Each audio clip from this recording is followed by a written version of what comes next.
Naam, karibu tena mtazamaji, hii ni KTN Weekendi Jumapili.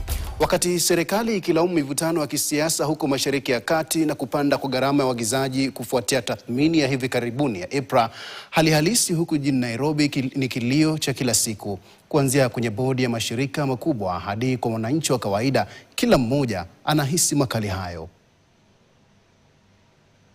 Baada ya mamlaka ya EPRA kutangaza ongezeko la kihistoria la bei ya mafuta, hali ya utulivu wa kibiashara kwenye vituo vya petroli imevurugika, huku baadhi ya vituo vikibaki upweke kama miji iliyotelekezwa. Bei ilikuwa iko sawa kwa sababu uwezi ukaliganisha vile ambavyo bei ya mafuta ilikuwa iko chini kidogo, unapata biashara kufanya si gumu sana, lakini kwa sasa hivi vile imepanda sana inakuwa ni gumu kabisa. Kwa sababu sasa ni mpaka upandishe bei na unapata wale customers wako kuwaeleza mpaka waelewe, hawaelewi kabisa. Kwa hivyo kwetu sisi inakuwa ni changamoto kubwa sana. Wamiliki wa magari na wauzaji wa mafuta sasa wanalazimika kukabiliana na uhaba wa mtaji na mabadiliko makubwa ya matumizi. Lakini athari hizi haziishi kwenye pampu za mafuta pekee. Maumivu haya yamesambaa kwa kasi hadi masokoni jijini Nairobi, ambapo wafanyabiashara wa jumla na rejareja wanalalamikia kupanda kwa gharama ya usafirishaji. Kwa sasa kukodi lori la mzigo kumeruka kutoka shilingi 12,000 hadi 17,000, mtikisiko uliovuruga kabisa mnyororo wa usambazaji. Hii unapata inakaa wiki moja, wiki mbili juu wananchi hawana pesa. Wanateseka, unapata viazi zinaozea huku kwa soko, watu wanateseka, wabebaji wa mikoko hapa pia wao wanateta. So kama wananchi tunauliza serikali tusaidie hapa. Tuteremshie bei ya mafuta ndio kila mwananchi wa kawaida aweze kupata Kenya anahitaji.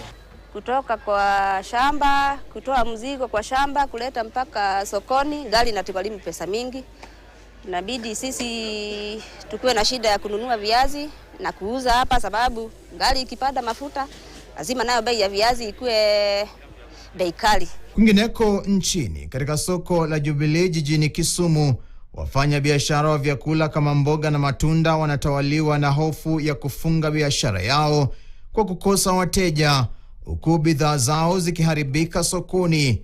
Kilio chao kikubwa ni kutaka serikali ya Rais William Ruto kushusha bei ya mafuta ili kuoana na nchi jirani za Uganda na Tanzania, ambako mafuta yanauzwa kwa bei nafuu. Mafuta style hiyo, sababu ukiona mafuta yenyewe iko juu, mahitaji nyingine ndio hiyo, school fees ziko pale, na unaongezea fuel kwa mwananchi wa chini namna hiyo. So unahitaji mwananchi wa chini, baadaye ukija kumuhitaji umuombe kura, atakupa kura ama ataangalia nini? So imetu affect kabisa. Juu unapata mafuta venye imepanda, so tukiitisha bidhaa, maybe zingine tunachukua from Busia as wholesalers, unapata bei kwa gunia, maybe for example mchele kitambo tulikonga tunachukua at 6,500, saizi tunachukua at ni gunia 50 kg, saizi tunachukua at 95.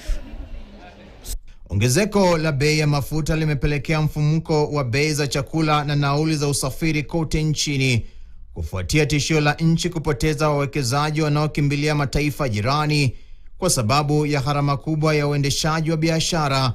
Wadau wa uchumi sasa wanaitaka serikali kufuta kabisa kodi ya VAT kwenye mafuta ili kunusuru uchumi wa nchi. Tangu tupate uhuru, hatujai pata mafuta inapanda mpaka 146. Sasa mmesikia wenye malori wamesema hawataki kusafirisha vitu. Magari za miraa sasa zitakataa kusafirisha vitu. On Monday wamesema wanafunga Kenya nzima, hawasafirishi vitu vyote. Since the fuel is high, the production, I have a lot of industries here. The cost of production in my industries has gone up. Huku kukiwa na hofu ya kupanda zaidi kwa gharama ya maisha, mzigo mkubwa unaendelea kumwemea mwananchi wa kawaida ambaye mfuko wake tayari umekauka. Na tusonge mbele mtazamaji.